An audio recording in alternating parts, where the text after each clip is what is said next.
Have you ever noticed? Does staying at home feel safer than going out? Not just comfortable, but right. Have you ever canceled plans, stayed in, and instead of guilt, felt relief?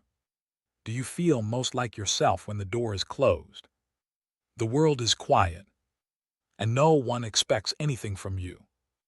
And have you ever wondered, is there something wrong with me for preferring this? Or, why do I feel so deeply at peace when I'm alone at home? What if this isn't laziness? What if it's not social anxiety? What if it's not avoidance? What if loving to stay at home says something profound about your inner world? And here, the burning question I want you to hold in your mind until the very end of this video. Is my love for staying at home a limitation, or is it actually a sign of inner wisdom? By the end of this video, you'll have a clear, grounded answer, psychologically and spiritually. So we live in a world that quietly glorifies being out there, being busy, being social, being visible, being available.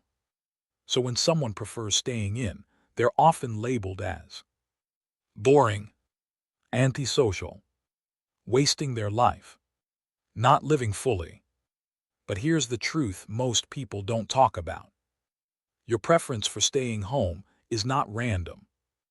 It's shaped by your nervous system, your emotional history, and your soul's needs. And to understand it, we need to go deeper than surface-level labels. Let's start with psychology. One of the most misunderstood ideas is introversion.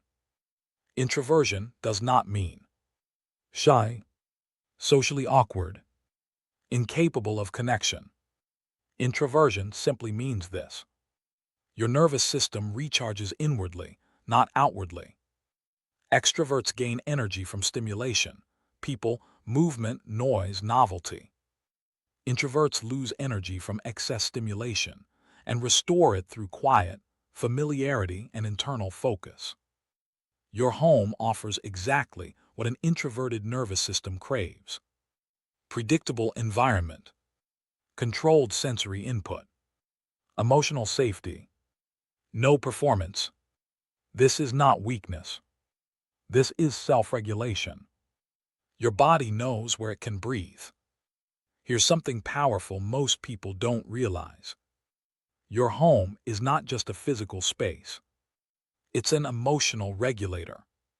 When you're at home, you subconsciously control lighting, noise, temperature, timing, interaction. This sends a message to your nervous system. You are safe.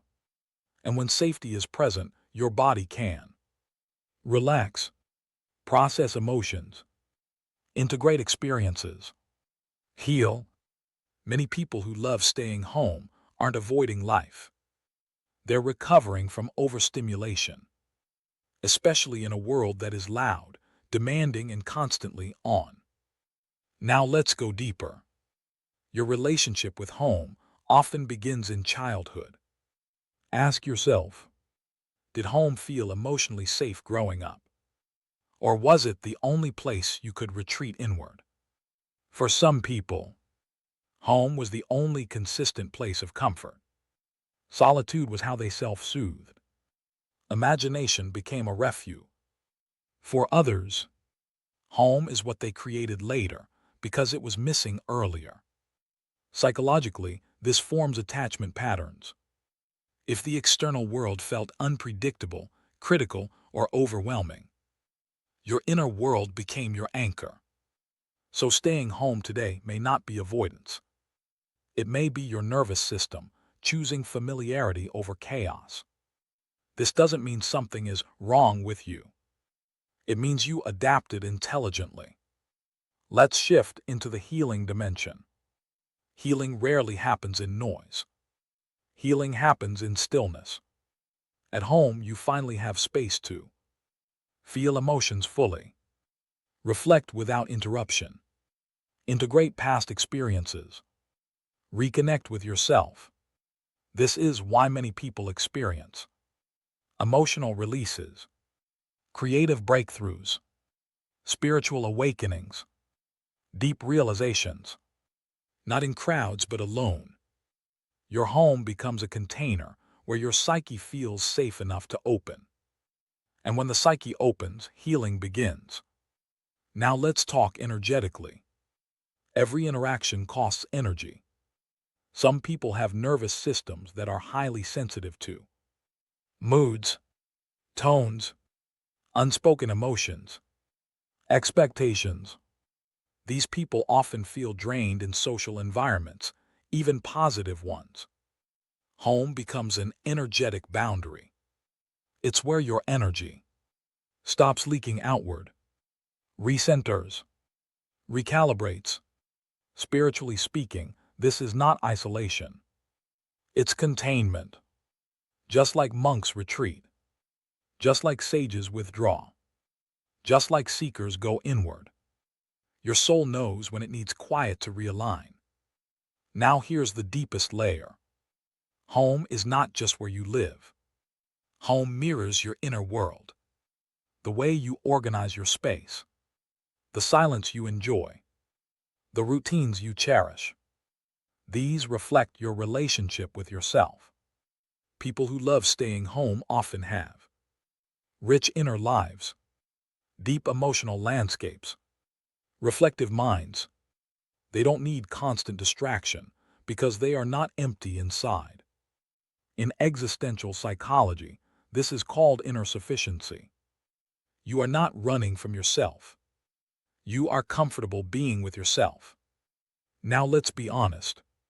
Staying home becomes unhealthy only when it's driven by fear, not peace. It shrinks your sense of self. It avoids growth rather than supporting it. The difference is subtle but important. Ask yourself, do I feel nourished at home or trapped? Do I return to the world stronger or smaller? Does my solitude expand me or numb me? Healthy solitude strengthens identity. Unhealthy isolation erodes it. The goal is not to choose home or the world. The goal is to return to the world from a grounded inner home. When you honor your need for rest, quiet, reflection, you actually show up more authentically when you do engage. Your home becomes your base, not your prison. Now let's answer the question we started with. Is my love for staying at home a limitation or a sign of inner wisdom? Here is the truth.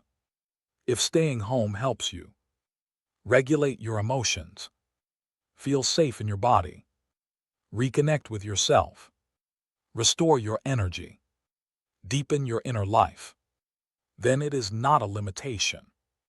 It is inner wisdom. It is your psyche and soul saying, this is where I realign. This is where I heal. This is where I remember who I am. The world tells you to be louder. Your inner world invites you to be deeper. And depth has always been rare. If this video resonated with you, it's because you already knew this. You just needed the words. You are not antisocial. You are not behind. You are not missing life. You are living it inwardly first. And from there, everything else follows. If this video resonated with you, it means your mind is already moving toward emotional maturity and inner freedom. On this channel, we explore psychology, emotional intelligence, spiritual growth, and inner healing in a grounded, real, and practical way. If you want more videos like this, deeper insights, and tools that help you master your emotions instead of being controlled by them, make sure to subscribe. Because emotional freedom is not something you find. It's something you build from within.